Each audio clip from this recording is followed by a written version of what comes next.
Welcome to President Barack Obama.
I just had time to spend with some amazing Democratic candidates for Congress.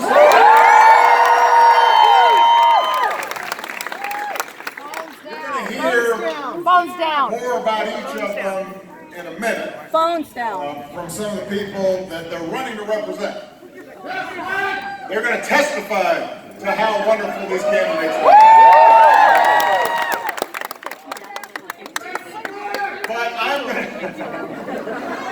But I'm going to talk about them anyway. But before I do so, I just want to mention I was telling them that I went to Disneyland twice when I was younger. The first time was when I was 11 years old. Now there is no better time to go to Disneyland than when you're 11 years old. And I lived in Hawaii, so this was my first big trip to the mainland.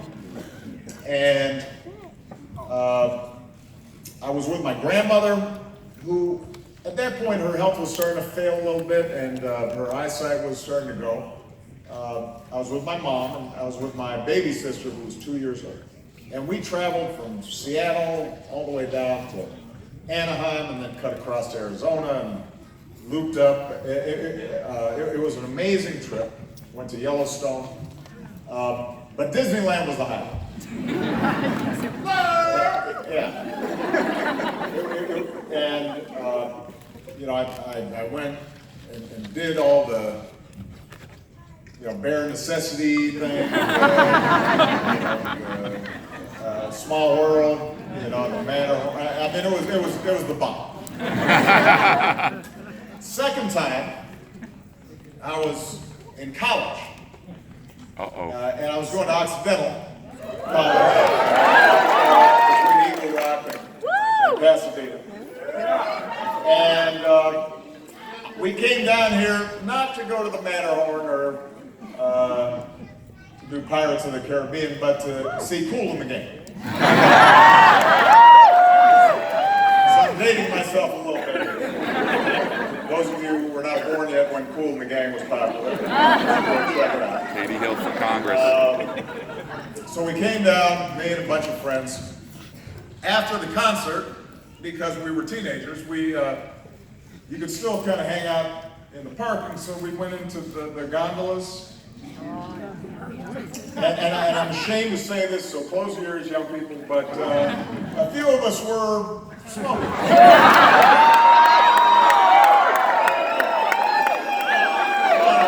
These were cigarettes. It's legal! Terrible thing. And they do, they kill you, I stopped. Well, at the time, I'm a teenager, I'm rebellious. As we're coming in, there are these two very large Disneyland police officers. And they say, "Sir, can you come with us?" And they escorted us out of Disneyland. This is a true story, everybody. I was booted from the Magic Kingdom.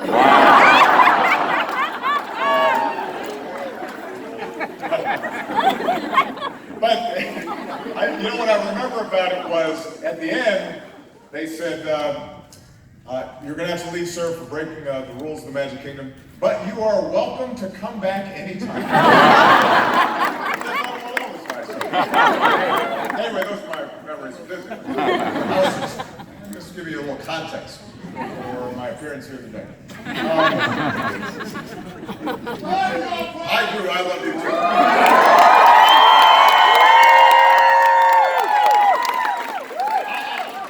I gave a long speech yesterday. Today is a different role. Today, really, what I want to do is highlight the extraordinary collection of candidates who have decided to step up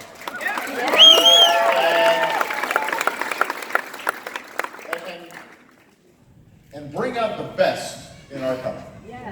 As I said yesterday, we're in a challenging moment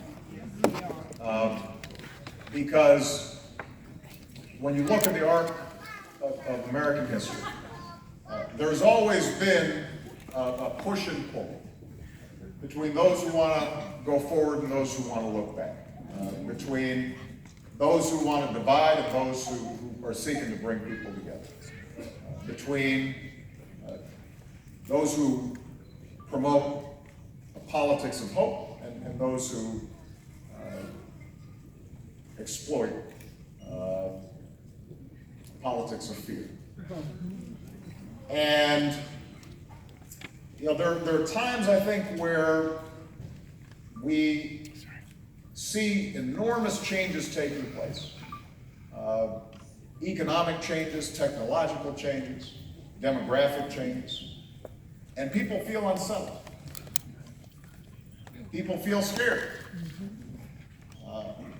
People get a sense that if we don't change things fundamentally, that maybe our kids won't have as bright a future as we do. People are worried about whether they're going to be able to retire. Folks worry about whether their child's going to be able to afford a college education, and if they do, the mountains of debt that are going to hamper them in buying that first home or starting a business. People are concerned about climate change and preserving the incredible natural beauty that California represents. People are worried about a whole range of particular issues. But I think what I said yesterday, and I deeply believe, is that there are no set of problems, there are no set of issues that we can't solve if we're working together and we're true to the traditions that are best in America. Thank you. The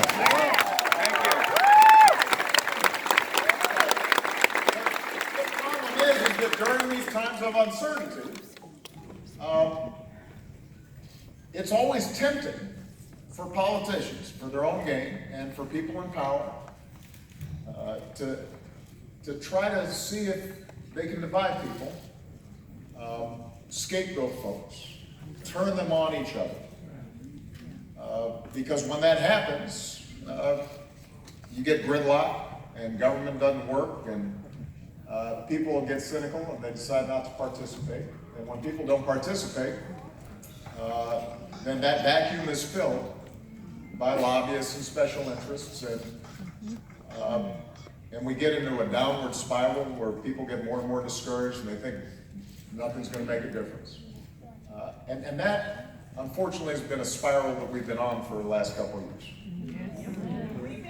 And the only way we reverse that cycle of anger and division is when each of us as citizens step up and say, we're gonna take it upon ourselves to do things differently. We're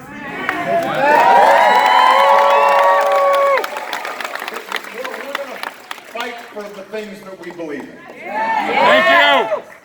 We're gonna fight for the idea that every child in America should get a decent education. We're that anybody out there who's willing to work hard should be able to get a job that pays a living wage. That was the idea that women should be paid same as men for doing the same work. The notion that our seniors should be able to rely on Social Security. Yeah, baby. Be able to retire with dignity and with respect. We are going to make sure that the men and women in uniform who fight on our behalf, when they come home, they are not just giving lip service to, but they're actually also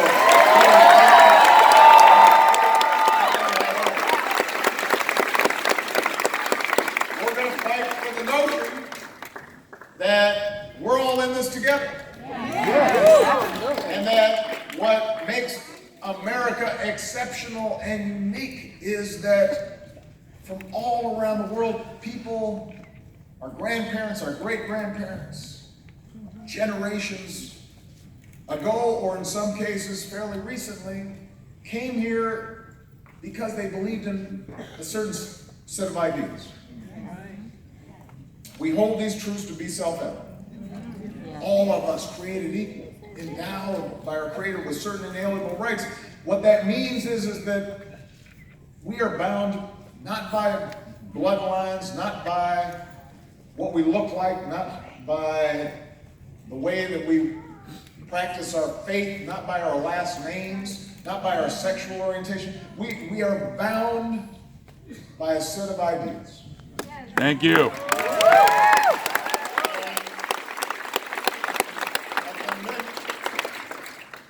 And finally, we are bound by the notion that this is a government of and by and for the people. We don't have a situation where some are more equal than others, or some have more say in our democracy than others, or you've got to pay $1 million or have high-priced lobbyists in order to have your voice heard and your interests represented in the halls of Congress and in the White House and in the state legislature. And this is a government for everybody.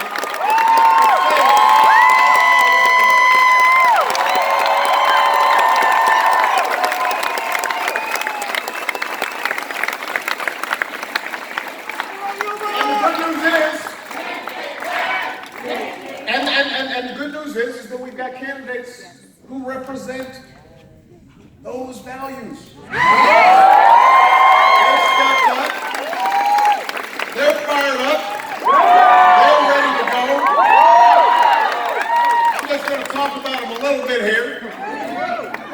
By the way, some of them have their families here, so, you know, their moms are here, their dads are here. They're very proud of these candidates. Their spouses are here, their kids are here, so it is a family affair. When you step up and run for Congress, it's not just you. You're dragging a whole bunch of all your old friends from high school. Your come on out here. Let's get going. Josh Herter.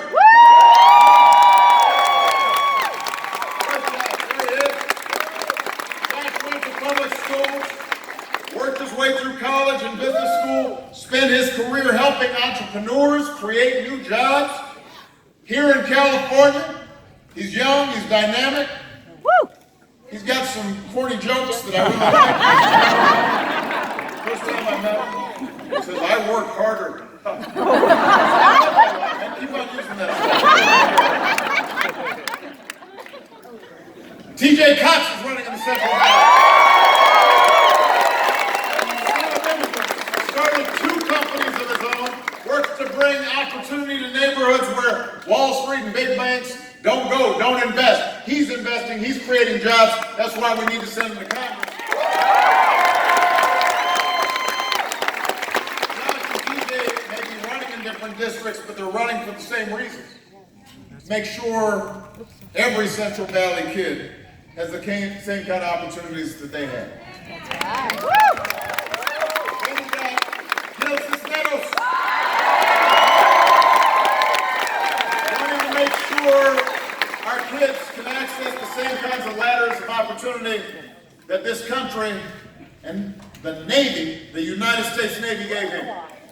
More Navy medals for his service than he has years in politics. Spent those years since he was in the Navy fighting for our veterans and for our kids in public schools.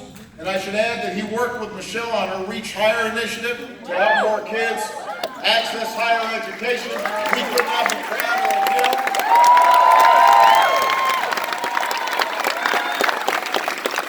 Just like we couldn't be prouder of Katie Porter who's here.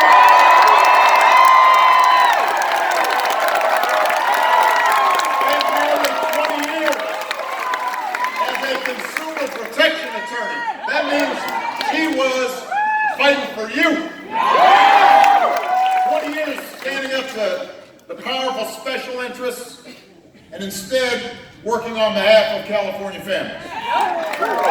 Directly help thousands of families who have been wronged by big banks, by predatory lenders. And now she's fighting for every Orange County family to hold those powerful interests accountable. That's the kind of advocate you need.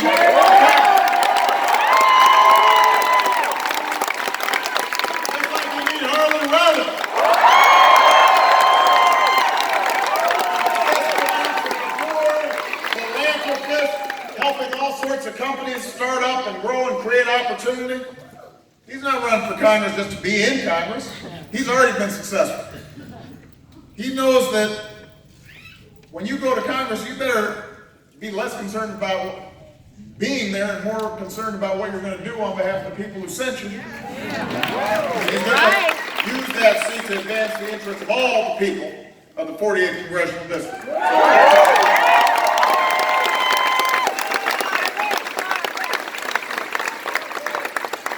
Glenn's here with Mike. Spend his career trying to protect this planet for our kids to make sure that they're able to enjoy the incredible bounty that is this beautiful state of California. He's the kind of champion that we're going to need in Congress right now. Somebody who's going to be a leader on environmental issues, a leader on climate change, a fighter to make sure that everybody's getting higher wages, working to prevent gun violence, working to protect our health care because there are people out there right now that are counting on us to make sure they still have health care after this election. That's on the ballot, and that's going to make sure it's fighting to keep it. And even though Katie Hill can't be here tonight,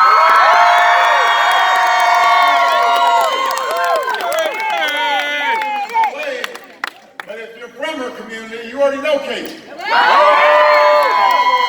local nurse, police officer, educated in the public schools. Now she's running to take the values of her community to Washington and make real change. So these are some of the men and women, many of them who never imagined running for office. But what they understood is the stakes are high in this election. This is a consequential moment in our history. And the fact is that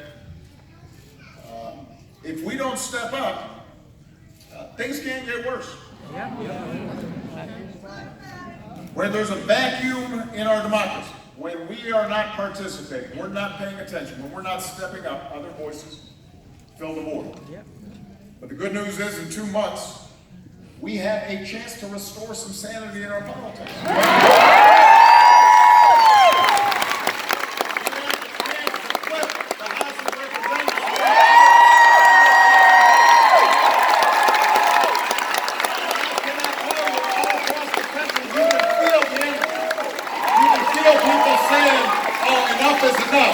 We're going to kick off our bedroom slippers. We're putting on our marching shoes. And we're going to start taking some clipboards out. We're going to start knocking on some doors. We're going to start making some calls. We're going to volunteer. We're going to talk to our family members.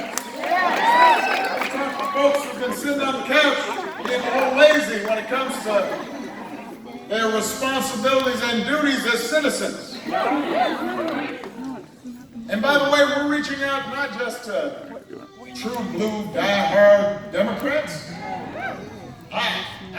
talk to independents who may have felt cynical about politics generally, but now you've got candidates here who regardless of party affiliation, you can say, you know what, that person's going to fight for me. That person's honest. That person is in it for the right reason. I trust that person. I want to reach out to some Republicans who kind of harken back to the values of a guy named Abraham Lincoln, first Republican president. And who say to themselves, I don't recognize what's going on in Washington right now. That's not what I believe. That's not who we are as a people and as a country. The biggest threat to our democracy, I said yesterday, is it's not one individual. It's not one big super PAC billionaires. It's apathy. It's indifference. It's us not doing what we're supposed to do. That's right. As I look out at this amazing collection of volunteers and activists and moms and dads and police officers and nurses and teachers and small business leaders and as I look at this group that is representative of this state and representative of this nation, people who are young and who are young at heart, I cannot help but feel optimistic because if you are doing what you need to do, if you're active, involved, hopeful, optimistic, energized, fearless, if you're going out there between now and Election Day and doing everything possible to make sure that this government reflects the goodness and decency of the American people, I am absolutely confident these candidates are going to win.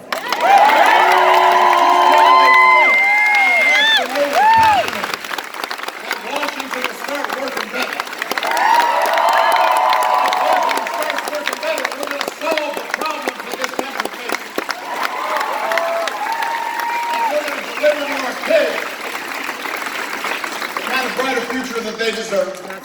Are you ready to get to work? Are you ready to get to work?